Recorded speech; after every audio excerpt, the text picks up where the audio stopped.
Hey everyone, welcome to another video. If you are one of my regulars, you're probably thinking, what is this?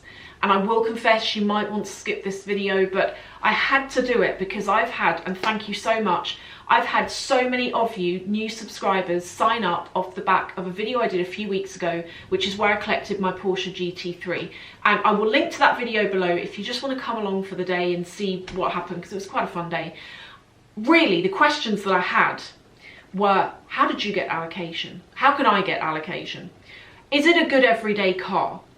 Should I get manual or PDK? Is it worth buying a flipped one, or should you hold out and try and get allocation? So I'm going to talk about all of it, including something you might not know about, which is the exclusive GT3 timepiece, the watch which you can get and that you can spec at the same time as speccing your car. I'll tell you about that. I'm going to tell you why I didn't get it as well as showing you what you get with the car. So I've got some stuff in here.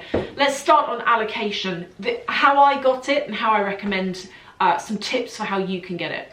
First of all, you absolutely have to have a customer history. You have to have bought cars before. I had a comment from one of you under that video saying, oh, I've always owned BMWs, but I went into Porsche, tried to put a deposit down on a GT3 and they weren't having any of it. The GT3 program is so different to any other programs that you will see at some other brands. You have to jump through multiple hoops most of the time to actually get one of these cars. I've heard stories about people buying a car a month and selling it back and doing that for a year or two. I've heard about people that know those in high places. For me, it was a combination of things. The first thing was I have a history. I bought my first Porsche when I was 26. I had this dream to hit director by 30, and at 26 I was well on the way. I was earning the money and I was fortunate I could get this car. If I can find a picture of it, I'll put it in here. Best day of my life so far was collecting that. And ever since then, Porsche has always been a constant. I've always owned them. I have also owned with them like Bentleys, Lamborghini Huracan, currently a McLaren 600 LT, but Porsche has always been that consistent. I've always had them. Secondly, pick a dealership and stick with it. If you're at a dealership where it's not working out for you and you're not vibing, then move to another one, but stick to another one. Very often, even if you get dealerships that are in group, they don't always have access to each other's systems. So if you've bought 10 cars from there and none from there, they don't really care that you bought 10 from there because you haven't bought anything from them. Again, it depends on your salesperson. Different people will view this differently, but generally speaking, you need to start over. So pick a dealership and stick with it. And then thirdly, the most important thing is try and find a salesperson that you have a genuine vibe with.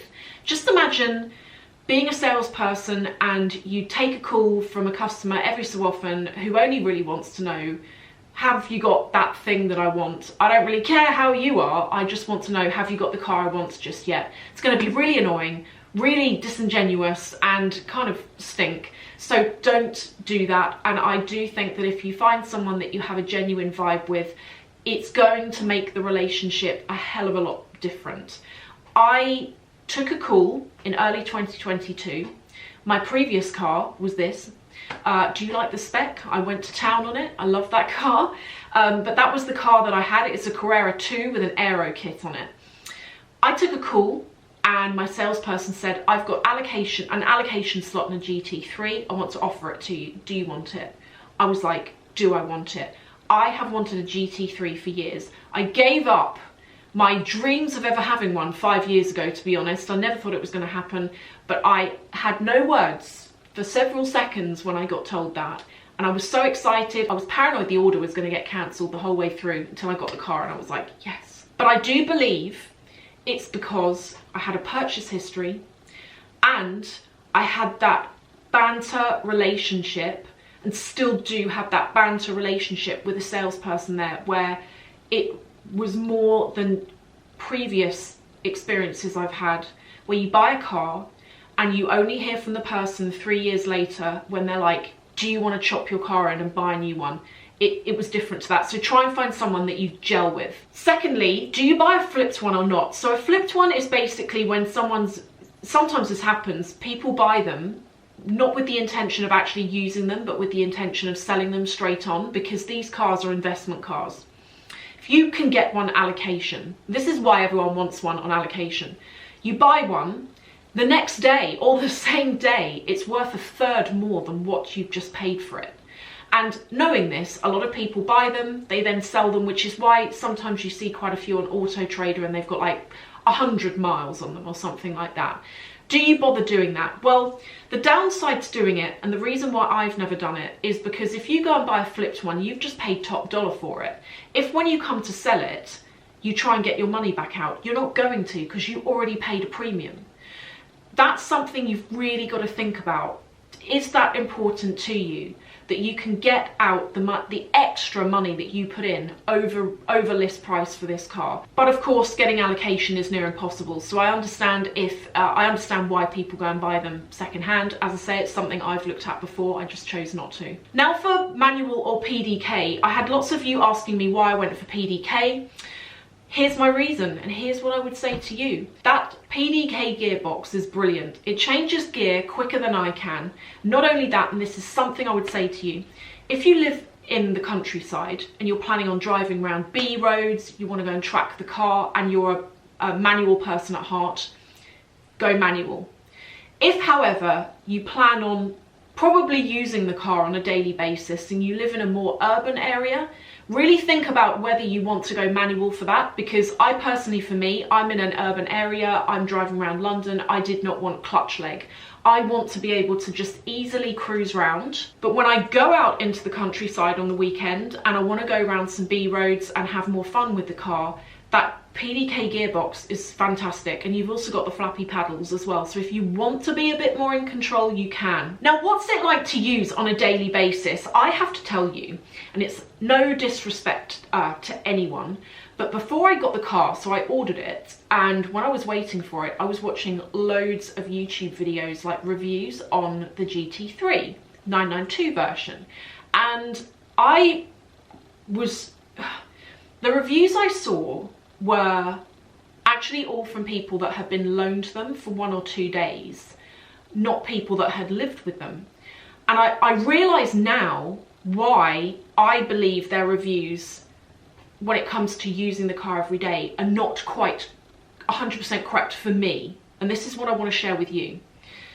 A lot of the reviews I saw were saying that the car is terrible as an everyday drive. I didn't actually see anyone say that the car was good on an everyday drive, and it put me off so much that on the day I collected it, I was really nervous driving it because it was hammering down with rain, and I'd heard that these cars under 50 miles an hour are a nightmare to drive, like driving a bag of nails. I couldn't disagree more. If you're thinking about using this car as an everyday, I think it's worth it. I think it's good. I didn't spec the seats in the back. I did go for the frame, which means that I have less space, but the boot space is a good size. Okay, you can't, if you play golf, you're not going to get your golf clubs in there, but for grocery shopping, for going out shopping, it's fine. It does have a smaller fuel tank, so you might be going to the petrol station a bit more regularly than usual, and that is one downside. But when it comes to the actual drive of the car, I find it better than my old Carrera 2. The Carrera 2 had a laggy accelerator pedal. That car drove me mad, but the GT3 is quick. The low down torque's good, the high up torque's good, it's nippy at traffic lights, it does everything I need it to. When I'm doing a maximum speed of 9 miles an hour in traffic in London, it's perfect for what I need it to be. I've got the bucket seats, they're the most comfortable seats you'll ever have in your life.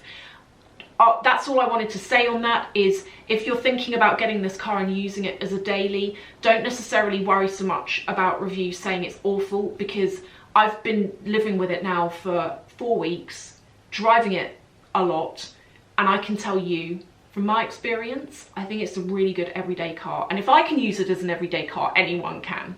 Okay, so let's talk about this watch and what you get with the car. The watch I was offered when I placed the order. Didn't know anything about this, and I was told that you can only get the watch if you are a GT3 owner, and I think the way it works is you can only get it if you are the new owner and you spec it at the time of the car, although I do think I think you do have a certain amount of time after you've got the car to spec it if you still want it. You can spec this watch to look like your car, so you can spec the colour of the stitching, the colour of the leather strap on the handle of on the wrist of the watch. You can even have, if you were to go for these alloys, which you've got on these, it's got like a blue pinstripe around. I think you can get the blue in different colours. If you were to get these, you could actually spec the watch to have the same pinstripe around the outside edge, so it looks the same.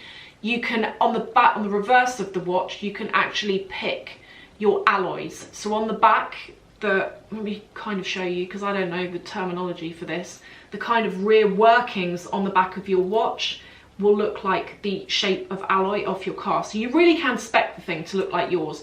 Prices started at around £5,000. By the time I spec'd mine, it was like 9,000, and to be honest, I didn't want the watch enough to warrant that. I've got my own watch, which I love, didn't feel the need to get another one, but that's something that's available. And I think if you finance your car, I think you can actually put the watch through on the finance with the car. But I don't know, I heard that, I'm not sure. I think you can do that, pretty sure you can do that. And finally, what you get with the car. This will be dependent on your country, your dealership, and also your car, because actually I got the same thing with my last car. This isn't unique to the GT3. This is what you get on the inside. You've got your spare key down there.